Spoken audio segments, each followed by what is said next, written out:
የሰው ጸባይ ያለፈውን ማመስገን ያለበትን ማጥላላትና የወደፊቱን መጠራጠር ነው። ምናልባት ልክም ሊሆን ይችላል ካሉ በኋላ በትካዜ ያን ትውልድ ከዚህ ትውልድ በእውቀት አድማስ አነጻጸሩት። ድሮ እኮ ተማሪ መች መምህር ያናግራል? ካፍ ነጥቆ ነበር እኮ የሚያወራው። ሕግ ትምህርት ቤት እንደዛ ነበር። መከራከር፣ መጨቃጨቅ፣ መፋጨት ነበር። እሽቅድምድሙ ከመምህሩ ለመምለጥ ነው። በህብረት ነበር የምናጠነው። ትብብሩ ልዩ ነበር። ዛሬ እኮ በመኮርኮር ለምነን በማርካባ ብለን እኮ ነው ትንሽ እንዲተነፍሱ የምናደርገው። ካልተነጋገርን፣ ካልተወያየን እንዴት አድርገን ዕውቀት እንገበያያለን? ሲሉ እኔንም በጥያቄ ምልክት ውስጥ ሸጎጡኝ። ከሕግ ትምህርት ቤት ሕንጻ ወደ መምህራን ላውንጅ ሄድኩና የፊሎሶፊ ወይም የፍልስፍና ምሁሩን ዶክተር ዳኛቸው አሰፋን አገኘኋቸው። እንደተለመደው በሰዎች ተከበዋል። እሳቸው ያወራሉ። እኔ ሳውቃቸው እንዲሆናቸው ካጠገባቸው ሰው አይጠፋም። እሳቸውም የሚያወሩት አያልቅባቸውም። ግርማዊ ቀዳማዊ አጼ ኃይለ ሥላሴ በአንድ ወቅት አድርገውት ስለነበር የትምህርት ቤት ጉብኝት የሚያወሩትን አዳምጬ ስጨርስ ወደዚህ ርዕስ መራኋቸው። ምንና ምን አሉኝና ሲቀጥሉ የዩኒቨርሲቲ ተማሪ መሆን እኮ በራሱ ምሁር ነኝ፣ ለማወቅ መጣር አለብኝ፣ መጽሐፍትን በብዛት ማንበብ አለብኝ ብሎ ማሰብ ነበር። በአጠቃላይ ምሁራዊነት ኢንተሌክቹዋሊቲ የዳበረበት ነበር። ያ ዘመን በየሄዱበት በቡድን የሚያወሩበት፣ ስለ ፖለቲካ፣ ስለ ስነ ጽሑፍ፣ ፍልስፍና የሚወያዩበት፣ የሚጨቃጨቁበት፣ ግቢው የአይዲያ ግጭት የነበረበት የእውቀት ዘመን። ሎስኩሎች ስለ ሊንጉስቲክስ፣ ስለ ፊሎሶፊ፣ ስለ ፖለቲካ ያውቃሉ። ሌሎችም እንዲሁ ባውንደሪ አልነበረም። አንዱ ስለ ጸጋዬ ገብረ መድኅን፣ አንዱ ስለ ፊዮዶር ዶስቶቭስኪ፣ ሌላው ስለ ፍሬድሪክ ኒቼ ነበር የሚያወሩት። አሁን እኮ ገሌ ዲ+ ሰጠኝ ብሎ መጨቃጨቅ ነው፣ መራገብ ነው፣ ከኋላ ኋላ እየተከተሉ መነዝነዝ ነው። በፍጹም ኢንተሌክቹዋሊቲ የጠፋበት ዘመን። በስሜት እጃቸውን አወናጨፉት። ምን ዋጋ አለው የሚል ስሜታቸው በአእምሮ ሽው ሲል ተሰማኝ። ፕሮፌሰር ሽፈራው በቀለ በበኩላቸው ስለዚያ ዘመን የትምህርት ጥራት የሚከተለውን ይላሉ። አዲሶቹ የግራ ተማሪዎች ርዕዮተ ዓለሙ የሚሰጠውን የመተንተኛ ጽንሰ ሐሳቦችና ቲዎሪዎችን በመጠቀም የአገራቸውን ኋላ ቀርነት መተንተን ገቡ። የትምህርት ጥራት ከፍ ያለ ስለነበር ተማሪዎች በራሳቸው አንብበው ያንን ከሌሎች ካነበቧቸው ቲዎሪዎች ጋር አዛምደው የራሳቸውን አቋም ማዳበር ይችሉ ነበር። ስለ ግሬድ ከተነሳ አይቀር ተባባሪ ፕሮፌሰር ዘካርያስ ይህንን ይጨምራሉ። ድሮ በእኛ ጊዜ በፍጹም ለግሬድ ልመና ደጅ ለመጥናት አስተማሪ ዘንድ አይኬድም ነበር። ዊ ትረስት አወር ኢንስትራክተርስ። እንዳሁኑ ትውልድ የግሬድ አኩፋዳ ይዘን አንዞርም ነበር። 3ኛ ፎቅ ላይ ነው የሶሻል ሳይንስ ሕንጻ። ምርጥ ፎክሎሪስት እንደሆኑ የሚነገርላቸው ዶክተር ፈቃድ አዘዘ አሁን ምን ተማሪ አለ? ኮምፒውተራቸው ላይ የሆነ ነገር እያነበቡ አሁን ምንም ጎበዝ ተማሪ የለም አልኳቸው። እንደ ድንገት አስቤው እንኳን አይመስለኝም። ቢሆንም አሉ ወደ እኔ ዙረው፣ ቢሆንም እንዲያው ጥቂት ከወጣ ወጥቶ ጥቂት ቢገኝ እንኳን ከዚያ ትውልድ ጋር ሲነጻጸር ደካማ ነው። ቋንቋው በጣም ደካማ ነው። ሁለቱንም አይችልም፣ እንግሊዘኛውንም አማርኛውንም። አብዛኛው ስሙን ሳይጽፍ ገብቶ ስሙን ሳይጽፍ ነው የሚወጣው። የለም አንገታቸውን እየወዘወዙ በትዝብት። ስለ ቋንቋ ከተነሳ ወደ ዶክተር መራራ እንመለስና ሐሳባቸውን እንደምር። የአሁን ተማሪ አሳይመንት ሲሰጠው በሙሉ ከኢንተርኔት ነው የሚገለብጠው። አንዳንድ ጊዜ እኛ አስተማሪዎች እንኳን የማንጠቀማቸውን ቃላት እየተጠቀሙ ይመጡና ለማጠቃለል ወይ ለማያያዝ ወደ ራሳቸው ሲመለሱ ይታወቃል። በአንድ ጊዜ ከእንግሊዟ ንግሥት እንግሊዝኛ ወደ ኬንያ ገበሬ እንግሊዝኛ ይወርዳል። ከያ ትውልድ ሰዎች ወደ ትውልድ ወጣቶች አስተያየት ስንመጣ ክላስሜት የነበረውና ይህ መጽሐፍ በሚጻፍበት ጊዜ በሐሮማያ ዩኒቨርሲቲ የሕግ መምህር የነበረው ወጣት ሄኖክ አበበ ያ ትውልድ እጅግ አንባቢ መሆኑን ያለማመንታት ይቀበላል። አይተህ ከሆነ አለኝ በስልክ ባደረግነው ቃለ ምልልስ፣ የሕይወት ተፈራን መጽሐፍ በስተዲ ሰርክል ውስጥ የሚያደርጓቸው ውይይቶች፣ ለእውቀት የነበራቸው ጥማት፣ ራሷ ሕይወት ገና የ6ኛና 7ኛ ክፍል ተማሪ እያለች ያነበበቻቸው መጽሐፍት ብዛት እኮ ትውልዱ ምን ያህል አንባቢ እንደነበር፣ ምን ያህል የእውቀት ጥማት እንደነበረው ትረዳለህ። ይህ ትውልድ ግን ሲጀመር አያነብም። በጣም ጥቂቶች ቢያነቡ እንኳን በግሩፕ የመወያየት ነገር አይታይም። ምክንያቱም ያው ተቋሚነ ተብለም ልትፈረሽ ስለምትችል ብታነብም ለብቻ ነው። ካልተወያየ ደግሞ ዕውቀት ውስን ነው። ይሄኛው ሙሴ ነው። ሙሴ ደረጀ በሐዋሳ ዩኒቨርሲቲ የኢኮኖሚክስ መምህር ሲሆን በዴቨሎፕመንት ኢኮኖሚክስ 2ኛ ዲግሪውን ሰርቷል። ሙሴ ቀደም ሲል የተጠቀሱትን ነገሮች በተለየ አይደል ነው የሚያያቸው። ሙሴ ያ ትውልድና ይሄ ትውልድን በእውቀት ማነጻጸር ከባድ ነው ባይ ነው። ያ ትውልድ እኮ በነበረው ስርዓተ ትምህርት ተጠቃሚ ነበር። ስርዓተ ትምህርቱ የአእምሮ ብስለት እንዲኖር ፈቅዷል። እንዲያስብ፣ እንዲማር፣ እንዲመራመር ፈቅዷል። የዚያ ስርዓት ችግር እኮ እንዲያስብ፣ እንዲያውቅና እንዲመራመር ፈቅዶ በማወቅ የሚመጣውን ኮንሲኩዌንስስ ለመቀበል ዝግጁ አለመሆኑ ነው። ያ ነው እኮ የቀዳማዊ ኃይለ ሥላሴ መንግስት ችግር። ያ ትውልድ እኮ እንዲከራከር ዲቤቲንግ ሶሳይቲ ክበባት አሉለት፣ እንዲያውቅ የተለያዩ መጋዚኖች አሉለት፣ የኮሌጅ ቀን ስነ ጽሑፎች አሉለት። አሁን ምን አለ? አሁን እኮ የትምህርት ስርዓቱ ራሱ ትውልዱ እንዳይጠይቅ፣ አእምሮ እንዳይበስል፣ እንዳይመራመር ነው የተደረገው። 2 እና 3 ሳምንት ሲቀረው ደብተር ኮፒ አድርጎ ያነባል፣ ኤፍ ያመጣል። ከዛ ኤፍ ስላመጣ ምን ይደረግ? ወይ መባረር፣ አለዚያ የሆነ ነገር መደረግ አለበት ይሉሃል ኃላፊዎች። ስለዚህ ደግመህ ፈትነውና አብቃው፣ ያንተ ችግር ነው ትባላለህ። ሲሆን ምናምን ያመጣል፣ ካድሬ ይሆናል፣ ወይ ለይቶለት ይቅማል፣ ያጨሳል። ሁለቱ ትውልዶች የነበሩባቸው አውድ ወይም ኮንቴክስት እጅግ በጣም ይለያያሉ። ለእኔ ባይፋር ያኛው ትውልድ እጅግ በጣም የተመቻቸ ሁኔታ ነበረለት። መጠቀም በነበረበት መልኩ አልተጠቀመበትም እንጂ። ይሄኛው ትውልድ ኦፖርቹኒቲ እንዳይኖረው ተደርጓል። ምሁር መሆን የሚችልበት፣ አዋቂ መሆን የሚችልበት እድል አልተፈጠረም። ያ በሆነበት ሁኔታ ምንም ነገር አልጠበቅም። አዋቂዎችን እንዲህ ካነጋገርኩና ይህንን ንዑስ ርዕስ ለመዝጋት ባሰብኩ ጊዜ ግን የዶክተር መረራ ንግግር ውስጤ ሲዘልቅ ተሰማኝ። የአሁኑ ትውልድ ከሁለት ያጣኩ ነው። ገበሬ እንዳይሆን ዲግሪ ያለው፣ ስራ እንዳይፈልግ በተማረበት ስራ የለም። እና ይሄ ትውልድ እጣው ምን ይሆን ብዬ ራሴን ጠየቅኩ።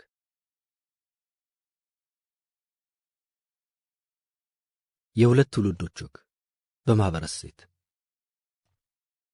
በዚህ ስር ለማነጻጸር የተፈለገው የትውልዶቹ መንፈሳዊና ሰብአዊ ልዕልና፣ ስነ ምግባርና ባህል፣ ሞራልና ተዛማጅ ኩነቶችን ነው። ከያ ትውልድ ስንጀምር ተባባሪ ፕሮፌሰር ዘካርያስ እንዲላሉ፣ ድሮ ከባህል የወጣ ነገር ጆሊ ጃኪዝም ይባል ነበር። ይህም ማለት የሚጠላ፣ የሚወገድ፣ የሚወገዝ የባህል አይነት ነበር። ጸጉርን አጉል ማንጨብረር፣ እርቃንን የሚያጋልጥ አጉል አለባበስ ወደ ተማሪ እንዳይደርስ ከፍተኛ ማዕቀብ ይጣል ነበር፣ በማስፈራራት ጭምር። ይህንን ነገር ሕይወት ተፈራም በማማ በሰማይ መጽሐፏ ላይ የጓደኛዋን ገጠመኝ እንዲገልጸዋለች። አንድ ቀን ሳራ የዩኒቨርሲቲውን ሰው በሞላ ያበገነ በጣም አጭር ጉርድ ቀሚስ ለብሳ ወጣች። አንዳንድ የባህል ተቆርቋሪ ነንባዮች ጊዜው ያለፈበትን የቡርዣ ባህል በግቢው ልታስፋፋ ነው በማለት የማይረሳ ትምህርት ሊሰጧት አስበው ሳለ የሴራው ፍንጭ ደረሳትና ስትበር ወደ መኝታ ክፍላችን ሄዳ ያንን ዘግናይ ልብስ አውልቃ ጣለችው። ይህንን ያለባበስ ሁኔታ ዶክተር መረራም ያክሉበታል። ድሮኛ ተማሪ እያለን ሴቶቹ የአሜሪካ ሚኒስከርት ለበሳችሁ ተብለው በእንቁላል ተደብድበዋል። አሁን ራቁቷንስ ብትሄድ ማን ግድ ይለዋል በማለት ትዝብታቸውን ያጋራሉ። በዚሁ ነቁጡ ላይ ዶክተር ፈቃድም እንዲላሉ፣ የኔ ትውልድ በድህነት በተዘፈቀ ማህበረሰብ ውስጥ ዳንስና ዘፈን ማብዛት፣ ሐሽሽና ጆሊ ጃኪዝምን ማስፋፋት፣ የቁንጅና ውድድር ማካሄድና የፋሽን ትርኢት ማሳየት አሳዛኝ ምግባራዊ ቅሌት ነው ብሎ ያስብ የነበረ ትውልድ ነው። በእኛ ዘመን እኮ በዓለም ገበያ ልቅ የወሲብ ፊልሞች አልነበሩም አይባልም። ያኔ ግን እንደ ማፋቂያ በየመንደሩ በየስርቻው አይታይም፣ አይሸጥም ነበር። መረን አልተለቀቀም ነበር። ዕድሜና ጾታ ባለዩ መድረኮች ላይ የሚፈነጭበት ዕድል አልነበረውም። አሁን ግን በዚህ ዘመን ይሄ መደረጉ ለእኔ ያለ ምክንያት አይመስለኝም። ዝርዝሩ ብዙ ነው። ዶክተሩ ለዘመኑ ስነ ምግባር ማጣት ያላቸውን ሐሳብ ሲቀጥሉ፣ ባለፉት ዓመታት ስርዓት ባለውና የተጠና በሚመስል መንገድ የሀገሪቱ የብዙሃን መገናኛ ድርጅቶች ልቅ የወጡ ርካሽ ባህሎችን በማስተዋወቅ ተጠምደዋል። ሂደቱ ግን አሁንም ቀጥሏል። የአርቲስት ተብዮች ካልሲና ሙታንታ፣ ጫማና የመኪና ቁጥር ለወጣቱ በማስተላለፍ የታወቁ የሬዲዮና የቴሌቪዥን ፕሮግራሞች አሁንም አሉ። በጫትና በየስርቻው በሚጠመቁ ርካሽ መርዛማ መጠጦች የሚነብዘውን የወጣቱን ክፍል ይበልጥ ለማደንዘዝ የተደነዙ የሚመስሉ ፕሮግራሞች የሉም ሲሉ በጥያቄ ሞገቱ። መልስ ባልሰጣቸውም ቀሉ። አንዴም ከዶክተሩ ጋር በቢሮአቸው ስንጨዋወት እኔ እኮ ግራ የሚገባኝ ለመድኃኒት መግዣ የጠፋው ዶላር ለፖርኖና ለቫዮለንስ ፊልሞች ከየት ተገኘ ብለውኛል። ይህንን ሐሳብ ይበልጥ የሚያጠናክሩት ደግሞ በአዲስ አበባ ዩኒቨርሲቲ የአፍሪካና መካከለኛው ምስራቅ ጥናት ተቋም መምህር የሆኑት ዶክተር መሐመድ ሐሰን ናቸው። ዶክተር መሐመድ ወጣቱን በኳስ በጫትና በፖርኖ ማደንዘዝ የወቅቱ ድብቅ የፖለቲካ ሴራ ይመስለኛል ይላሉ። በሌላ በኩል የዚህ ትውልድ ወቀሳ የሚሰነዘረው ከአክብሮት መንፈግ ጋር ነው። ለወላጅ አክብሮትን መንፈግ፣ ለመምህር አክብሮትን መንፈግ፣ ሲያልፍም የማህበረሰቡን እሴት መናድንም ይጨምራል ይባላል። ዶክተር መረራ በዚህ ነጥብ ላይ ድሮ እኮ መምህርና ተማሪ ተከባብሮ ነው። በአንድ ሻይ ቤትም ገብቶ ለመጠቀም ፍራቻውም ነበር ከአክብሮት የተነሳ። አሁን እኮ ተቸግረናል። ተማሪ ይሰልላል። በየክፍሉ ሰላይ እኮ ነው የተላከብን። ተገላብጠናል እኮ። ተባባሪ ፕሮፌሰር ዘካርያስ ይቀጥላሉ። ለመምህር ያለን ቫልዩ አነስተኛ ስለሆነ የትምህርት ጥራቱም እየወረደ ዲቶሬት እያደረገ ነው። በነገራችን ላይ ለመምህር ብቻም አይደለም፣ በአጠቃላይ በማህበረሰብ ደረጃ አለመከባበር፣ ዲስሪስፔክት ካለ እንደ ሀገር መቆም አንችልም። ከሰው ይልቅ ለገንዘብ ትልቅ እሴት ወይም ቫልዩ የመስጠት ነገር መጥቷል። ከደርግ ወዲህ የሰው ዋጋ በጣም እየቀነሰ ነው ያለው። ድሮ እኮ እንዲህ የሚባል አባባል ነበር፣ ሰው በአገሩ ቢበላም ባጮ ቢበላ መቅሞቆ ይከበር የለም ወይ ሰውነቱ ታውቆ። ይህ ምንን ያመለክታል? ምን ያህል ለሰብአዊነት ክብር እንደነበርን ነው። ዛሬ ለማኝ የምንላቸው እኮ ድሮ ስማቸው ራሱ የኔ ቢጤ ነበር። አነጋገሩ እሱም ሰው እኔም ሰው ነኝ ቢለምንም እንደ ውሻ ሳይሆን እንደ ሰው ነው መቆጠር ያለበት ለማለት እኮ ነው። የዚህ ትውልድ ወጣቶች ይህንን እየተው ከመጡ አስቸጋሪ ነው። አስቸጋሪ ብቻ ሳይሆን አስፈሪም ነው እንደኔ። ይህንን የወጣቱን ገንዘብ መውደድ በተመለከተ የዚህ ትውልድ አባሉ ሙሴም ይናገራል። ፖለቲካዊ ንቃቱ የሞተ፣ ስለ ማህበረሰብ ስለ ሀገር የማያስብ፣ እንዴት ገንዘብ ማግኘት እንዳለበት ብቻ የሚያስብ፣ ደስታውንም ሐዘኑንም የሚለካው በገንዘብ ብቻ የሆነ ትውልድ ነው ይላል። ሌላኛው የዚህ ትውልድ አካል ወጣት ሄኖክ ደግሞ አብዝቶ የሚያሳስበኝ የትውልዱ ሱሰኝነት ነው ይላል። ከዛ ለሀገሩ ለማህበረሰቡ ብሎም ስለ ዓለም አቀፍ ሲያስብ ከነበረ ትውልድ እንዴት እንዲህ በሱስ የተጨማለቀ ትውልድ ሊወጣ ቻለ ሲል ይገረማል። ሐሳቡን ሲቀጥል እኔ የምፈራው የመረቀነ ትውልድ ፈጥረን ኢትዮጵያንም የመረቀነች ሀገር እንዳናደርጋት ነው። ለምን መሰለ እንደምልህ ኢሴንሻሊ መረቀንክ ማለት በቃ የሆነ ኢሉዥን ውስጥ ትገባለህ። የማይዳሰስ የማይጨበጥ የህልም ዓለም ውስጥ ትገባለህ። በመጨረሻ ሁሉን ትተህ ዲፕረስድ ትሆናለህ። እንዲህ አይነት ትውልድ ቢፈጠር አስበው። በምርቃና የሚወጣ ስትራቴጂ ፖሊሲና ዕቅድ ይኖራል። ምርቃናው ሲያልፍ የማይሆን የማይፈጸም ይሆናል። እንደገና በሌላ ምርቃና የመረቀነ ስትራቴጂ ዕቅድ ወዘተ እየተሞንጫጨረ ሀገሪቱን ከወዲያ ወዲህ ስታላጋት ከርመ በመጨረሻ የተኛች ያንቀላፋች ከፍተኛ ድባቴ ውስጥ የገባች ሀገር ትሆነና እናርፈዋለን በማለት ፍራቸውን ባንኩር ያስረዳል። ሌላኛው ነጥብ ኩብለላ ነው። የዚያ ትውልድ አባላት አበክረው ይህንን ትውልድ የሚያዝኑበት ልቡ ይኮበለለ ነው በማለት ነው። ተባባሪ ፕሮፌሰር ዘካርያስ አዎ ሀገር ጥሎ የሚያስኬድ ብዙ ነገር አለ፣ ተስፋ የሚያጨልም ብዙ ነገር አለ። ነገር ግን እስከ መቼ? ፈሪሃ እግዚአብሔር ቢኖር ዋሽቼ እህቴን አግብቼ አልሄድም፣ ተከብሬ ሄጄ ተከብሬ እመጣለሁ እንጂ። ያ እንዲሆን ነበር መጣር መትጋት ያለብን ይላሉ በቁጭት ጠረጴዛውን መታ መታ እያደረጉ በጡጫቸው። ወጣት ሄኖክም በዚህ ጉዳይ ትዝብቱንም ተሞክሮንም እንዲህ ይለናል። ባይገርም በሐሮማያ ዩኒቨርሲቲ ሕግ ትምህርት የሚያስተምሩ መምህራን ለተጨማሪ ከፍተኛ ትምህርት ወደ ውጭ እንደወጡ ሁሉም በዛው ቀሩ። ደግሞ አንድ መሰለ ሁለተኛና ሶስተኛ ዙር የተላኩትም እኮ ናቸው። እንግዲህ የዩኒቨርሲቲ መምህር በዚያው ሲቀር፣ ሐኪም በዚያው ሲቀር፣ መሐንዲስ ዳኛ እየወጣ ሲቀር ምን ትላለህ? እኔን ጨምሮ ዛሬ ማንዲቬ የማይሞላ ወጣት አለ። አንዳንዱ በፖለቲካ አንዳንዱ በኢኮኖሚ፣ ሁሉም ይችን መከረኛ ሀገር እየጣለ ይወጣል። ድሮ ከሀገር የሚኮበለለው ለትግል ለነጻነት ነበር። ዛሬ እንዲህ መሆኑ አንድም የሀገራችን የፖለቲካና የኢኮኖሚ ሁኔታ ከያኔው ያልተሻለ እንዲያውም እየባሰበት መሆኑን፣ አንድም ወጣቶቹ ወኔ ቢስ በመሆናችን ከነገሩ መሸሽን እንዳማራጭ መውሰዳችን ይመስለኛል ይላል። ይህ በእንዲህ እንዳለ ለወጣቶቹ ሙሴና ሄኖክ ከሁሉም በላይ የሚያብከነክናቸው የትውልዱ ጠባብ ጎሰኛ ወይም ዘውገኛ መሆን ነው። ሙሴ ይናገራል። ይህ የኢህአዴግ ትውልድ፣ ይህ የኔ ትውልድ ፖለቲካሊ በደንብ ታቅዶበት በደንብ ተዘጋጅቶበት እንዲመክኑ ነዋል። የአካዳሚክ ሰው ሁሉ ንቃት ወይም ኮንሽስነስ አለው ተብሎ ይገመታል። ትልቅ የሚያደርገው ግን የሚማረው ትምህርት ነው፣ የሚኖርበት ነው፣ የትምህርት ስርዓቱ ነው። በዚህ ዘመን የትምህርት ስርዓቱ ነገር በደንብ ተሰርቶበት ባዶ እንዲሆን ተደርጓል። አካዳሚክ ፍሪደም ጭራሽ ጠፍቷል። ከሁሉ በላይ አንጋፋ ምሁራንን አባሮ ሲስተሙ በደንብ መቀበሩን አረጋግጧል። ስለዚህ በየትኛው አእምሯችን ሰፊውን ዓለም ማን ያሳየን? እኔን ጨምሮ ዲግሪ ጓደኛን ጓደኛ እያስተማረ እንዴት ተሆነ? በሌላ በኩል በነዳጅ ላይ ቤንዚል እንደሚባለው የተፈጠረ የዘውጌ ፖለቲካ አለ። ማጥበብ ከጀመርኩ ማቆም የለም። አገር ከሚለው ተነስተ ወደ ብሔር ትመጣለህ፣ ብሔር ከሚለው ወደ ጎሳ ትወርዳለህ፣ ከዛ ፋሚሊ ትላለህ፣ መጨረሻ ላይ እኔ ወደሚለው ትመጣለህ፣ ከዛ ማዕከላዊ ሐሳብ ለማትረፍ ሴንተር ኦፍ ግራቪቲ ሕይወታችንን አሳልፈን የሰጠነው ለትግሉ በነበረን ፍጹም ታማኝነት ምክንያት ብቻ ነው። ይህ ደግሞ የረቀቀ አልፎም የተቀደሰ ተግባር በማለት ታስረግጣለች። ሕይወት በሌላ የመጽሐፏ ገጽ ላይም ያን ትውልድ የምትለዋላት ይሉኝታ የማይበግረው የሩቅ ሕልም ያለመ ታላቅ ራዕይ የነበረው ሕይወቱን ለሌላው አሳልፎ የሰጠ ትውልድ ለእኩልነት፣ ለነጻነት፣ ለማኅበራዊ ፍትሕና ሰብአዊ ክብር ሲሉ ገድለዋል፣ ሞተዋል። በአጠቃላይ ስህተቶቻቸው እንዳሉ ሆነው ወርቃማው ትውልድ ናቸው ትላለች የዛ ዘመኗ ትንታግ። የዚህ ዘመኑ ምሁር ሙሴ ግን የለም ይላል። ወርቃማ ሊባል የሚችልበትን አጋጣሚ ማበላሽቶታል ባይ ነው። እንዴት የሚል ሰው ካለ ይኸው መልሱ። ያ ትውልድ እኮ ይሄ ትውልድ ያላገኘውን ኦፖርቹኒቲ ነው ያገኘው። አንድ ምሳሌ ልስጥ። በዛን ጊዜ ሴቶች ቁንጅና ውድድር ላይ ሴቶቻችን ኢምፔሪያሊዝም ሸቀጥ ማራገፊያ ምናምን አይሆንም በማለት ፕሮግራሙን እንቁላል በመወርወር በጠበጡት። ያ ትውልድ እዛ ድረስ ይፈቀድለት ነበር። እንዲጮህ ይፈቀድለታል። የራሱ ጋዜጣና መጽሔት እንዲያትም ይፈቀድለታል። የራሱን መሪዎች እንዲመርጥ ይፈቀድለታል። እንዲያምጽ ይፈቀድለታል። ዲሞክራሲ ግቢ ውስጥ ያለ ገደብ ተፈቅዶላቸዋል እኮ። የእነሱ ጥያቄ ግቢ ውስጥ ያለው ዲሞክራሲ ውጭ የሚፈቀድ ነው።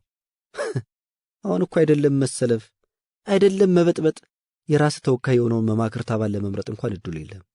አይደለም በጋዜጣና በመጽሔት ሐሳብን መግለጽ፣ ከዶርም ጓደኛ ለመነጋገር እኮ ሁኔታው አደገኛ ነው።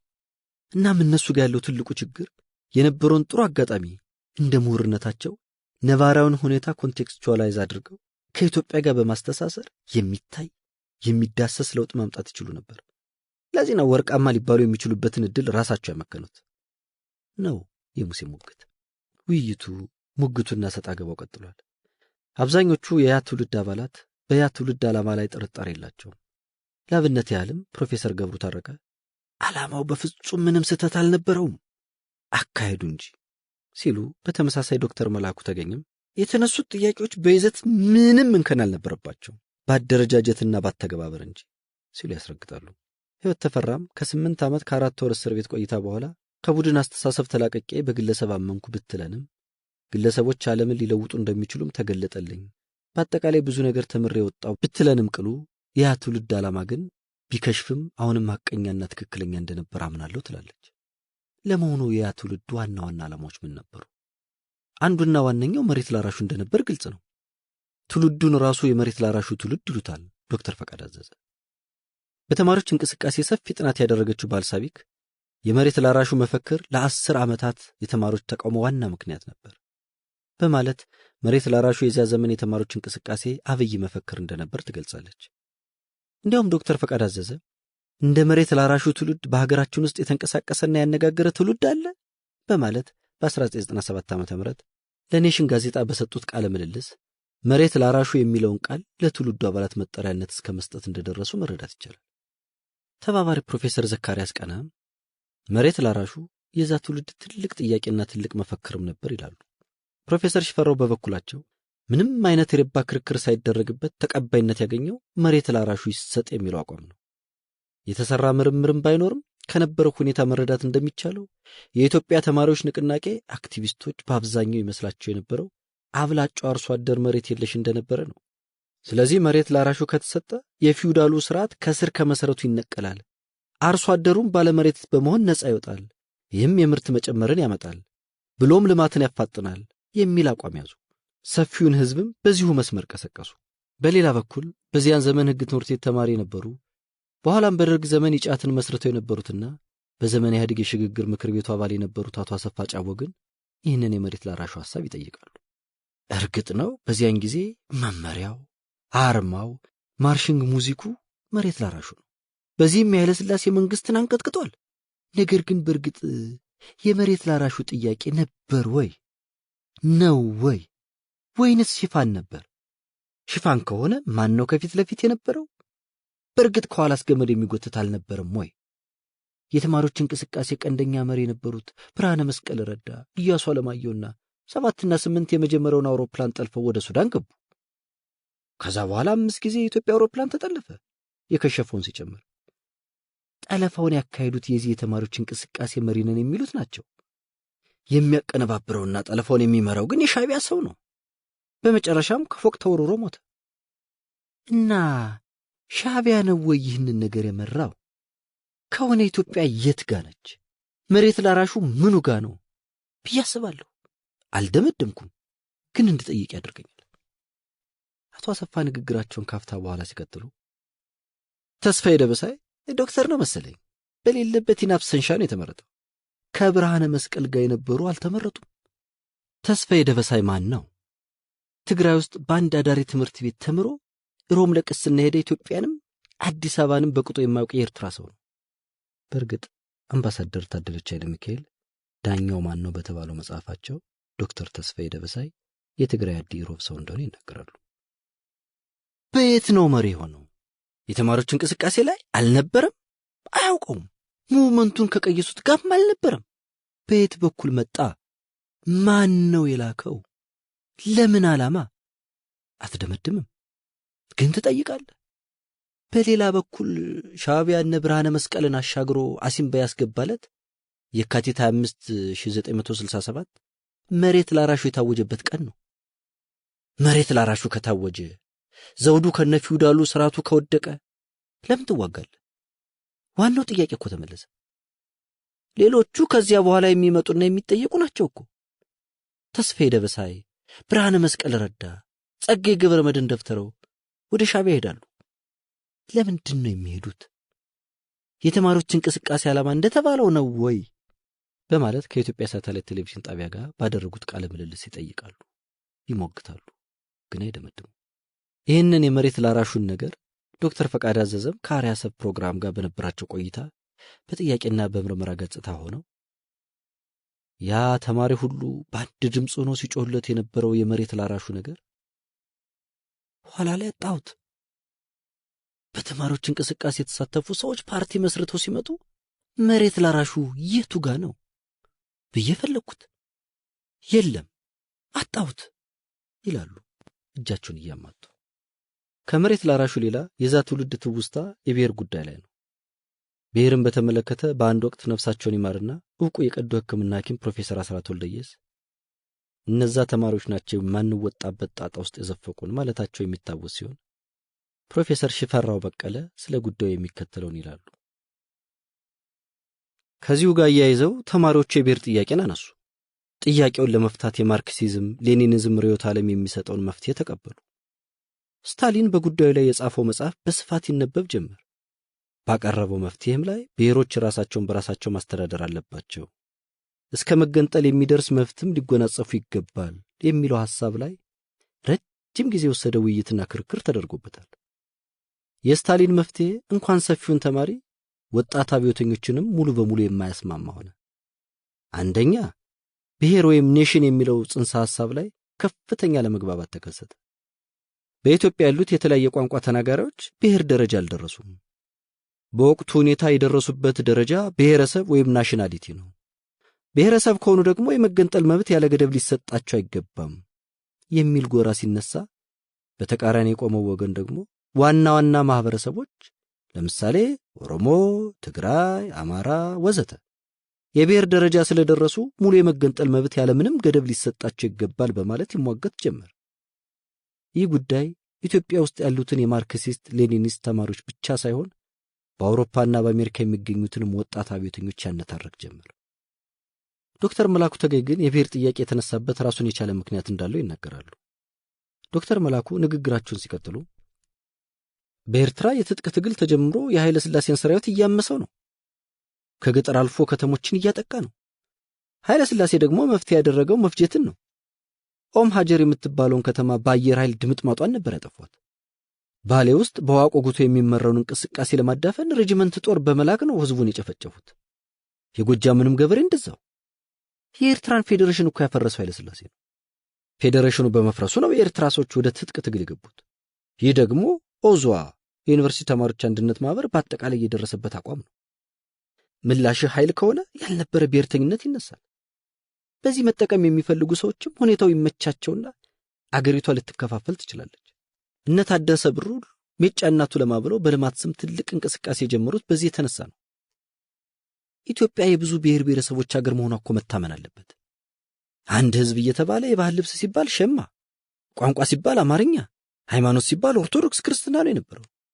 እኛ ይህ ሁሉ መቀየር አለበት ብለናል። በተማሪው እንቅስቃሴ ውስጥ የኤርትራ ተወላጆች ስለነበሩ በጊዜው በዚህ የማይጠረጠር ሰው የኡዙዋን አቋም ይጻፍ ተብሎ በዋለልኝ ስም አቋሙ እንዲወጣ ተደረገ እንጂ የዋለልኝ የግል አስተያየት አልነበረም በማለት በሰፊው ያብራሩታል። ዶክተር መሐመድ ሐሰን ግን ይሳተፉበት በነበረው የአውሮፓ የተማሪዎች ማህበር የብሔር ጥያቄዎች ተነስተው ውይይት ቢደረግባቸውም የአንድ ብሔር ጭቆና ነበር ብሎ አቋም መውሰዱን ግን አላስታውስም ይላሉ። ዶክተር መሐመድ የዋለልኝ ሐሳብም ዛሬ እንደተፈለገ እየተለጠጠ ለፖለቲካ ፍጆታ እየዋለ እንደሆነ ይሰማቸዋል። ለመሆኑ የዋለልኝ ጽሑፍ ምን ነበር? ባልሳቢክ በመጽሐፏ ላይ እንደወረደ አስፍሯለች። የኢትዮጵያ ባህል ምን እንደሆነ ማንንም ጠይቅ፣ የኢትዮጵያ ቋንቋ ማን እንደሆነ ማንንም ጠይቅ፣ የኢትዮጵያ ሙዚቃ ምን እንደሆነ ማንኛውንም አካል ጠይቅ፣ ማንንም የኢትዮጵያ ሃይማኖት ምን እንደሆነ ጠይቅ፣ የብሔረሰብ አለባበስ ምን አይነት እንደሆነ ማንንም ጠይቅ። ወይ አማራ ትግሬ ነው። እውነተኛ ኢትዮጵያዊ ለመሆን አማርኛ መናገር፣ የአማርኛ ሙዚቃ ማዳመጥ፣ የአማራ ትግሬ ሃይማኖትን ኦርቶዶክስ ክርስትናን መቀበልና በዓለም አቀፍ ጉባኤዎች የአማራ ትግሬ ሸማን መልበስ አለብህ፣ ስምህን እንኳን መቀየር አለብህ በማለት ነበር በዩኒቨርሲቲው የልደት አዳራሽ ጽሑፉን ያቀረበው። ይህንን ጽሑፍ ነው አቶ አሰፋ ጫቦ አገኘሁት፣ ወሰድኩትና ነበብኩት፣ በደንብ አየሁት ይሉና በመቀጠል ሚዛናዊ ለሆኑ ሰዎችም እንዲያዩት ሰጠኋቸው። እነሱ ምን አሉኝ? አሰፋ ይህንን ነገር እንደው እግዚአብሔርስ ይወደዋል፣ ተነሱና እርስ በርስ ተጫረሱ ማለት አይደለም። አንተስ የነሱ ጓደኛ አይደለህምን? ምንድን ነው የምትለው እያሉ ይጠይቁኝ ነበር። ፋታ ከወሰዱ በኋላ የዚህ ቲዮሪ በለው ወይም ፕሮፓጋንዳ መሰረቱ የት ነው ብለህ ወደ ሶቪየት ስትሄድ እዛ የተለያዩ ብሔረሰቦች ያሉበት ቦታ ከዛሩ ሲወጡ ሁሉም ነገራቸው ምስቅልቅል ስላለ ከዛ ምስቅልቅሎች ለመውጣት ነገሩን እንዴት እንይዘዋለን በማለት ያወጡት የፖለቲካ ታክቲክ የፖለቲካ ቲዮሪ ሆነና ኢትዮጵያ ሲደርስ ሃይማኖት ሆነ ወይ? የኔ ጥያቄ ሁልጊዜ ነው በማለት ይመረመራሉ። ፕሮፌሰር ሽፈራው በበኩላቸው የብሔር ጉዳይ ሁለተኛው አስገራሚ ክስተት ነው። ገና ህወሓት አዲስ አበባ ገብቶ ብዙም ሳይቆይ የበደኖ የአርባ ጉጉና ሌሎች ተመሳሳይ ሰቆቃዎች ተከሰቱ። ትንሽ ዘግየት ብሎ ተመሳሳይ ክስተቶች በተለያዩ የሀገሪቱ ክፍሎች ብቅ ማለት አመጡ። እስከዛሬም አሉ። ባለ አገርና መጤ የተሰኙ ቃላት ገዝፈው ወጥተው ለብዙ ደም መፍሰስ ምክንያት ሆኑ። በብሔሮች መካከል የወሰን ጥያቄ